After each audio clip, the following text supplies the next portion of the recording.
नमस्कार, बहुत स्वागत आप सभी का। मैं हूं आपके साथ चेतन पाठक और आप देख रहे हैं एनएमएफ न्यूज। तहव्वुर राणा, जो कि मुंबई हमलों का मास्टरमाइंड और एक मुख्य आरोपी, जो कि अब तक बचने की कोशिश कर रहा था ताकि उसे भारत ना लाया जा सके, लेकिन अब रास्ता जो है वो साफ हो चुका है और वो भारत लाया जाएगा, ये भी साफ हो चुका है। अमेरिका में उसने एक कोर्ट में याचिका दी कि भारत उसे ना भेजा जाए, लेकिन अमेरिकी कोर्ट ने भी अब इस याचिका को खारिज कर दिया है और हड़काया भी है तहव्वुर राणा को। और अब यह साफ हो गया है कि इस याचिका खारिज होने के बाद जो तहव्वुर राणा है वो भारत आएगा, क्योंकि मास्टरमाइंड है ये 26/11 हमलों का, जो कि 2008 में मुंबई में हुए थे। सिलसिलेवार तरीके से ये अटैक्स जो है वो किए गए थे, चाहे वो मुंबई में ताज होटल पर हो या फिर रेलवे स्टेशन पर हो, हॉस्पिटल में हो, सबका ये मास्टरमाइंड यहाँ पर था। पाकिस्तानी मूल का ये है, शिकागो में ये रहता था और इन दिनों ये लॉस एंजलिस के एक डिटेंशन सेंटर में बंद है। भारत लाने की प्रक्रिया इसकी लगातार जारी थी ताकि इसको भारत लाया जा सके, अपने तरीके से भारत की जो एजेंसियां हैं इससे पूछताछ कर सकें और उन हमलों के पीछे और क्या क्या था, कैसे कैसे ये साजिश जो है वो रची गई। हालांकि सब कुछ पता लग चुका है, कसाब को जो है वो तो फांसी दी जा चुकी है, लेकिन फिर भी इन सबको भारत लाकर सजा देना ये एक बहुत बड़ी चुनौती थी और अब धीरे धीरे जो एजेंसियां हैं उनको कामयाबी मिलती हुई नजर भी आ रही है। अमेरिका की तरफ से जो कि यहां पर शरण लेकर बैठा हुआ था, क्योंकि अब डिटेंशन सेंटर में बंद है, अमेरिका की तरफ से लगातार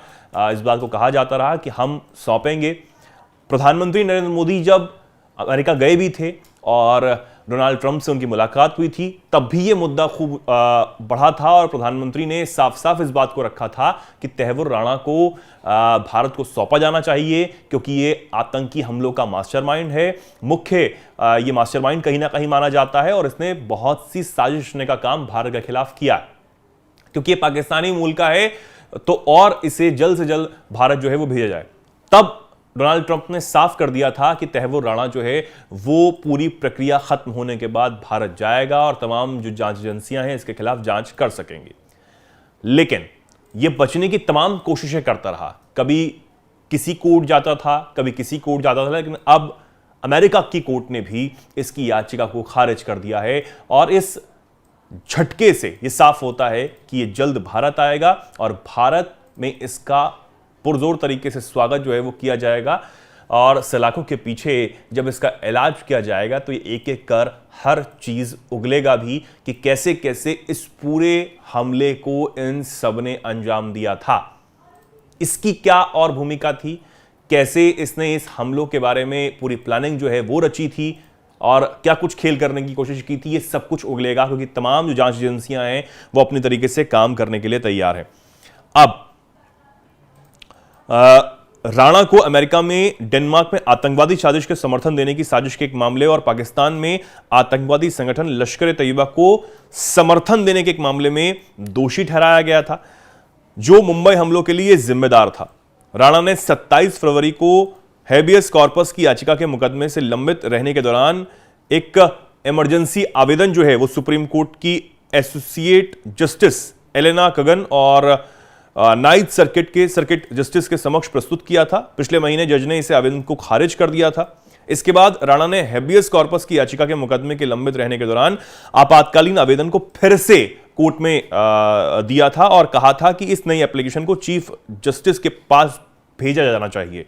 सुप्रीम कोर्ट की वेबसाइट पर यह एक नोटिस में कहा गया कि कोर्ट ने इस आवेदन को भी खारिज कर दिया, यानी कि बार बार जो ये कोशिशें कर रहा था बचने की ताकि वो भारत ना आने पाए, इसको भी अब अमेरिका की कोर्ट ने पूरी तरीके से खारिज कर दिया है। और जिस तरीके से मैंने आपको बताया कि अमेरिकी राष्ट्रपति डोनाल्ड ट्रंप ने इस साल फरवरी में जब प्रधानमंत्री नरेंद्र मोदी से मुलाकात की थी तो एक प्रेस कॉन्फ्रेंस में उन्होंने कहा था कि मुझे ये घोषणा करते हुए खुशी हो रही कि मेरे प्रशासन ने 2008 के भयानक मुंबई आतंकवादी हमले के साजिशकर्ता और जो दुनिया का सबसे बुरा व्यक्ति है उसमें से एक भारत में न्याय का सामना करने के लिए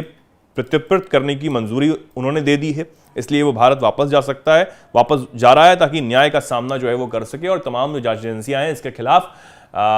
जो एक्शन है वो ले सकें, इससे पूछताछ कर सकें। तो बार बार जो बचने की इसकी तरफ से कोशिश की जा रही थी, अब वो सारी कोशिशें नाकाम होती हुई नजर आ रही हैं और जल्द ही ये भारत आने वाला है, जिसके बाद इसका इलाज जो है वो शुरू हो जाएगा। फिलहाल के लिए इस खबर में इतना ही। ऐसी तमाम जानकारियों के लिए, तमाम खबरों के लिए जुड़े रहिए, देखते रहिए एनएमएफ न्यूज।